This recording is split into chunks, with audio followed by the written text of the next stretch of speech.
Hello, hello, hello, friends. Nicholas here with DIVO TED Talks, Devoted Talks, where we take ancient wisdom and practices to a modern lens and experience to help you and those you love and suffering in your personal and greater worlds alike. And man, I'm fired up because one, I've been meaning to do this recording, but there just hasn't been a convenient time, slash my energy's kind of been all over the place. Adapting to summer as a kapha has been tough this year because I'm going from this highly kaphic state to this super pitta state, and being able to make sure that the pitta consumes the excess kapha and not my normal kapha is tough. Anyway, that's a whole Ayurvedic conversation on the side. But anyway, one of the things that I wanted to talk about that I've been talking about with clients and in the classes right now is that your body, your mind, your life is not something that is meant to be conquered. You're not meant to beat your life. You're not meant to submit your life. You're not meant to do anything but live it. And a lot of times that requires collaboration because you have to know what your body is like. You have to know what your personality is like. You have to know who you are so that you can show up appropriately and in proper quantities for the life and for the existence that you are. And so without collaboration, you are constantly guessing, you're constantly changing, making mistakes, trial and error. And that is not problematic, except that when you don't know that's what you're doing, you're just going to keep repeating that over and over and over again. Right. So I was having a session with a client this morning and we were talking about that. Right. We are trying to view self-help, personal development, and things of that nature, self-mastery, as this conquerable thing, this learnable thing. And the irony is that you will learn it over time, but it's not something like a textbook. Your life isn't a complete story already. In retrospect, if you were able to open your book after you've lived your life completely, then you could start to learn yourself, but you're completed, you're dead. So what would that matter? Right? Not from our human perspective, because once you're dead in the physical world. But that's not what we're talking about, right? Your life has context based on the bookends. And so if you're trying to bookend your life from now and you're trying to understand yourself from now, that's a context and a contextual understanding versus the totality of who you are. And so one of the things that my client and I were talking about was, how do you get to know yourself? And when we whittled away at all of the things you could do, it was decide.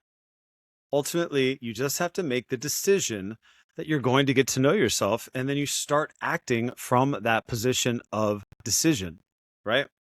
And so it becomes that collaboration, because it's not about how do I make myself what I'm supposed to be. Like, who can say what you're supposed to be?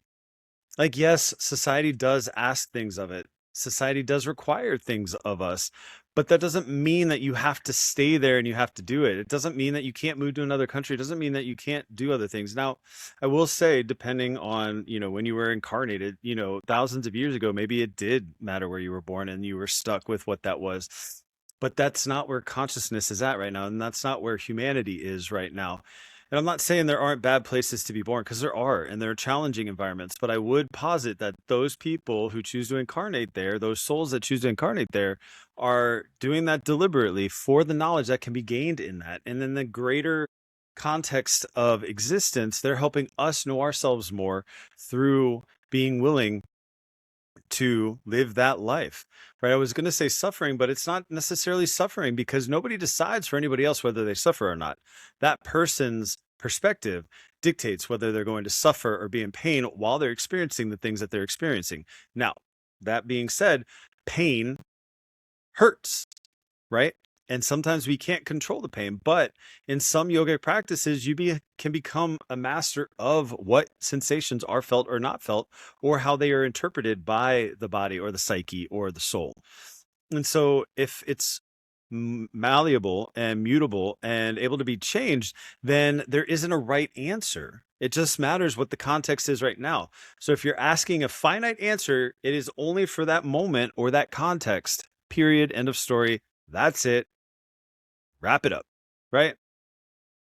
So if we're trying to understand who we are, if it's an evolving thing, then it's a choice to continually get to know yourself. And that is probably made every day, right? And sometimes we can put stuff into our day that helps us get to know ourselves. Like, for instance, doing the 26 and 2 practice, which stays the same day in and day out.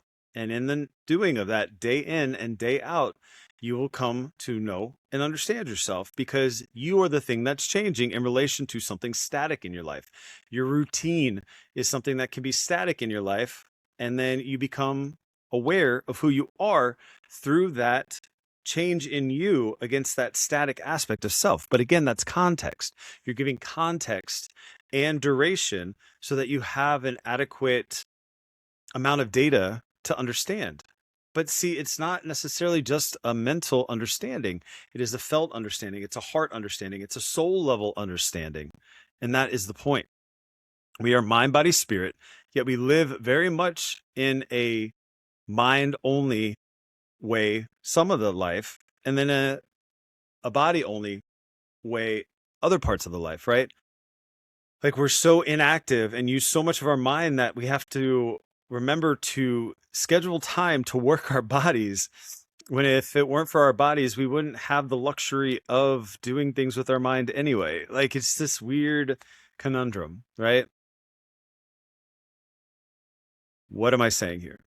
I am saying you are meant to collaborate with all of yourself, mind, body, and spirit. It's not a bifurcation. It's not a duality. It's not a polar experience, although we do treat it as such because that is the nature of this universe, to be dual. We are mind, body, spirit. Therefore, we are already not that. Now, some people might argue we are just mind and body and the soul doesn't exist, and that's fine. But how do you explain all of the things that are soul related? Like, sometimes I can feel things that aren't really noticeable external to me, except for maybe I get chills and stuff, right? That sensation of something greater than myself. I didn't make that. Like, did I just fabricate it? Right? I mean, maybe from your perspective I did, but that's not the point. The point is there is something that is greater than the mind and the body that pervades everything. It makes the sun rise. It makes the moon go around the earth. It makes the planets follow gravity, right? These forces are like part and parcel of something greater than us. And whether you call it God, whether you call it spirit, whether you call it Atman or whatever, it doesn't matter. It is a force that exists here just as much as the mind and the body do, right? How much you decide that it is a third part of your trinity is up to you. But whatever you decide doesn't necessarily negate that it exists. It just means that either you can't accept it or that's not a part of your journey right now to feel it or understand it.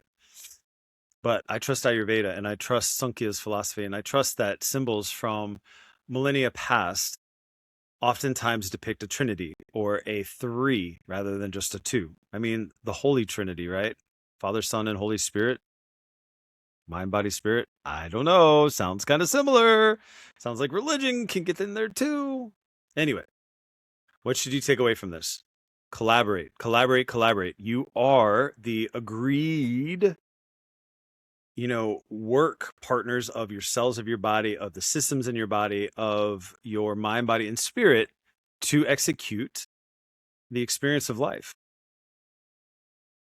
If you're constantly trying to beat it, who's trying to beat who? Me, myself, and I is trying to compete with me, myself, and I. Well, which me is the mind, which me or my is the spirit, right?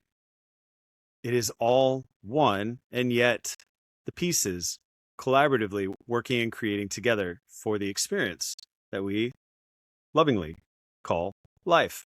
Ayurveda, the science of life. Be well and be free, my friends.